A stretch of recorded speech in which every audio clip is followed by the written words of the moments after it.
ആദ്യം പ്രയോറിറ്റി കൊടുക്കേണ്ടത് സംസ്കൃതത്തിനാണ്.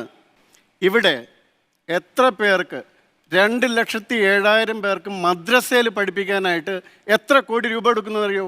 മണ്ണ് വാരി തിന്നുന്ന കുട്ടികളുള്ള കേരളത്തിൽ 2,07,000 പേർക്ക് ഏകദേശം 2,000 കോടി രൂപയോളം ഒരു വർഷം അവിടെ മതം പഠിപ്പിക്കാൻ കൊടുക്കുന്നുണ്ട്.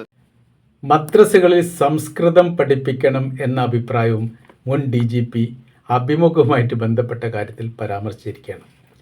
അപ്പോൾ യഥാർത്ഥത്തിൽ ഏതൊക്കെ മേഖലയിൽ എങ്ങനെയൊക്കെയാണോ ഇസ്ലാമിനെ വിമർശിക്കേണ്ടത് അല്ലെങ്കിൽ മതത്തെ വിമർശിക്കേണ്ടതെന്ന് അറിയാത്ത എല്ലാ കഥകൾ പറയുന്ന സമയത്ത് മറ്റു വിഭാഗത്തിന് ഇസ്ലാമിനെ എതിർക്കുന്നവർക്ക് അത് വല്ലാത്ത രീതിയിൽ ഒരു ആശ്വാസം കിട്ടുന്നതാണ്. അപ്പോൾ സംഘി ഗ്രൂപ്പിലൊക്കെ ഇത് വല്ലാത്തൊരു വ്യാപകമായിട്ട് പ്രചരിക്കും. മുമ്പ് അയാൾ പറഞ്ഞതിൻ്റെ തുടർച്ചയായ രീതിയിൽ തന്നെയാണ് ഇത് പറയുന്നത്. 2,000 കോടി വർഷാന്തം 2,000 കോടി രൂപ വർഷാന്തം കേരള സർക്കാർ മദ്രസ അധ്യാപകർക്ക് വേണ്ടി നൽകുന്നു. 2,70,000-ഓളം അങ്ങനെ പറഞ്ഞ് 2,07,000-ഓളം അധ്യാപകർ മദ്രസയിൽ പഠിപ്പിക്കുന്നവർക്ക് ശമ്പളം കൊടുക്കുന്നത് സർക്കാരാണ്. യാതൊരു ബന്ധവുമില്ലാത്ത അടിസ്ഥാനമില്ലാത്ത കാര്യങ്ങൾ ഇതിങ്ങനെ പറയുന്ന സമയത്തുള്ള വിഷയം എന്താണോ, ഇത് യാഥാർത്ഥ്യമാണ് എന്ന് വിശ്വസിക്കുകയും ചെയ്യും. മുൻ DGP ഒക്കെ അല്ലേ ഇതേക്കുറിച്ച് കൃത്യമായ രീതിയിൽ അറിവുള്ള ഒരാളാണ്. അതുകൊണ്ട് തന്നെ അത് യാഥാർത്ഥ്യമാണെന്ന് വെറുതെ തോന്നുകയും അതിങ്ങനെ പ്രചരിപ്പിക്കുകയും ചെയ്യും. അത് പല ഘട്ടത്തിലും ഈ മറ്റേതെങ്കിലും ഇസ്ലാമിനെ വിമർശിക്കുന്ന ഭാഗത്ത് തെളിവായിട്ട് ഉദ്ധരിക്കുകയും ചെയ്യും. ഇങ്ങനെയൊക്കെയാണ് എന്നുള്ളത് തെളിവിൻ്റെ ആവശ്യമില്ലല്ലോ. ഈ കാര്യങ്ങളൊക്കെ പറയുന്ന സമയത്ത് ആരാണ് പറഞ്ഞത് എന്നാണ് നോക്കുന്നത്. യഥാർത്ഥത്തിൽ മദ്രസയിൽ അധ്യാപകർക്ക് കേരളത്തിൽ എവിടെയും സർക്കാർ ശമ്പളം കൊടുക്കുന്നില്ല. ഒന്നുകിൽ പിരിവെടുത്തോ അല്ലെങ്കിൽ കുട്ടികളുടെ കയ്യിൽ നിന്ന് പൈസ കളക്ട് ചെയ്തോ അതല്ലെങ്കിൽ ആരെങ്കിലും ഡൊണേഷൻ സംഭാവന ചെയ്തിട്ടോ വാങ്ങുന്നൊരു പ്രവൃത്തിയാണ് സാധാരണ ഉള്ളത്. അത് ഏത് LDF ഭരിച്ചാലും ശരി UDF ഭരിച്ചാലും ശരി ഇത്തരം ഒരു സംവിധാന കാര്യങ്ങൾ ഇതിനു മുമ്പ് എവിടെയും ഉണ്ടാവാത്തതുമാണ്. എല്ലാ കഥകളാണ് പറയുന്നത്. അഭിമുഖം കൊടുക്കുന്നവരും ഇതേക്കുറിച്ച് ചോദിക്കുന്നില്ല എന്നുള്ള ഒരു പ്രത്യേകത. ഇങ്ങനെയൊക്കെ ഉണ്ട് ഓരോട്ട് വിശ്വസിക്കുന്നു എന്ന് ചുരുക്കം. അതിന് കൂടെ പറയുന്നത് സർക്കാർ ശമ്പളം നൽകുകയാണെങ്കിൽ സംസ്കൃതം പഠിപ്പിക്കാത്തത് എന്തുകൊണ്ടാണ്? അറബി പഠിക്കെങ്കിൽ സംസ്കൃതം പഠിപ്പിക്കാമല്ലോ. കാര്യം എന്ന് സർക്കാർ ശമ്പളമാണല്ലോ. സർക്കാരിൻ്റെ ഭാഗത്ത് ശമ്പളം വാങ്ങാത്തത് എന്തുകൊണ്ടാണ്? ഇത്തരം സംസ്കൃതം പഠിപ്പിക്കണം എന്ന് പറയുന്ന ആളുകൾ ഉണ്ടാവും. കേന്ദ്ര സർക്കാർ പല ഘട്ടത്തിലും മദ്രസകൾക്ക് സഹായം ചെയ്യാൻ വേണ്ടിയിട്ട് പല ഘട്ടങ്ങളിലും പറഞ്ഞതാണ്. ഓരോരോ മദ്രസകൾക്ക് എത്ര 1 ലക്ഷം 2 ലക്ഷം രൂപ, അത് കമ്പ്യൂട്ടർ വാങ്ങാൻ അതുമായിട്ട് ബന്ധപ്പെട്ട വിവര സാങ്കേതിക സംവിധാനത്തിൽ സഹായം നൽകുക എന്നുള്ളത് പല മദ്രസകളും സ്വീകരിച്ചിട്ടില്ല. കാര്യം എന്ന് പറഞ്ഞാൽ ഒരു സംഭാവന മാത്രമല്ല, ആ സംഭാവനത്തിൻ്റെ പിറകെ മറ്റു പലതും വരും. ഒരു വിഷയം കൂടി അധികം പഠിപ്പിക്കണം എന്ന് പറഞ്ഞാൽ അത് പഠിപ്പിക്കേണ്ടി വരും.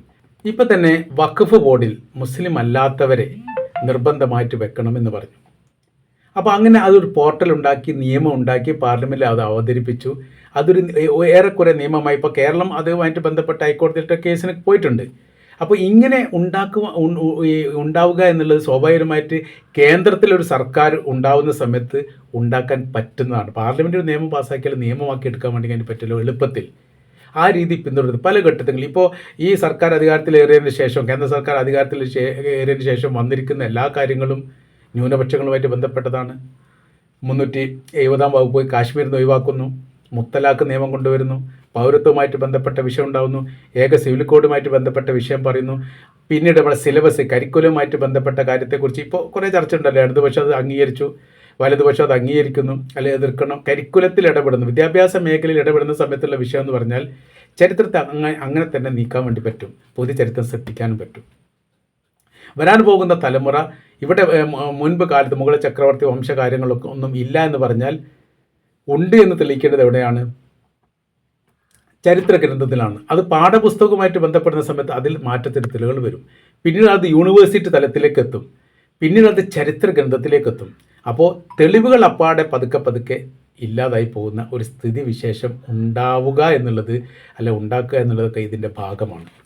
അപ്പോൾ ഇതിൽ നിന്ന് ഈ മദ്രസയുമായിട്ട് ബന്ധപ്പെട്ട വിഷയത്തിൽ പല ഘട്ടത്തിൽ ഏതൊരു രീതി എതിർക്കുന്ന സമയത്ത് ഏതൊരു ഇസ്ലാമിനുമായിട്ട് ബന്ധപ്പെട്ട വിഷയത്തിൽ ഏത് എതിർപ്പുണ്ടാകുന്ന സമയത്തെല്ലാം മദ്രസയെ പരാമർശിച്ചുകൊണ്ട് പറയും. മദ്രസയിൽ അങ്ങനെ നടക്കുന്നു, ഇങ്ങനെ നടക്കുന്നു, അത് അടിച്ചു പൂട്ടണം. അതിങ്ങനെ ഈ ആസാമിലൊക്കെ എത്ര മദ്രസകൾ അടിച്ചു പൂട്ടിയിട്ടുണ്ടെന്നൊക്കെ നമ്മൾ കേട്ടിട്ടുണ്ട്. ഉത്തർപ്രദേശിലൊക്കെ അടിച്ചു പൂട്ടുന്നത് നമ്മൾ കേൾക്കാറുണ്ട്. അതൊക്കെ എങ്ങനെ ഉണ്ടാകുന്നതാണ്? ഈ തരത്തിലാണ് അതൊക്കെ സൃഷ്ടിക്കപ്പെടുന്നത്. ഇത്തരം വിമർശങ്ങൾ ഉണ്ടാക്കുക, എന്നിട്ട് അത് യാഥാർത്ഥ്യമാണെന്ന് ബോധ്യപ്പെടുത്തുന്ന രീതിയിൽ പ്രവർത്തികൾ ചെയ്യുക. ഇതെല്ലാം യഥാർത്ഥത്തിൽ ഒരു സർക്കാർ തലത്തിൽ കണ്ടുകൊണ്ട് ശക്തമായിരിക്കുന്ന നടപടിയിലേക്ക് നീങ്ങേണ്ട നിർബന്ധമായിരിക്കുന്ന കാര്യമാണ് എന്നതിൽ യാതൊരു തർക്കവുമില്ല.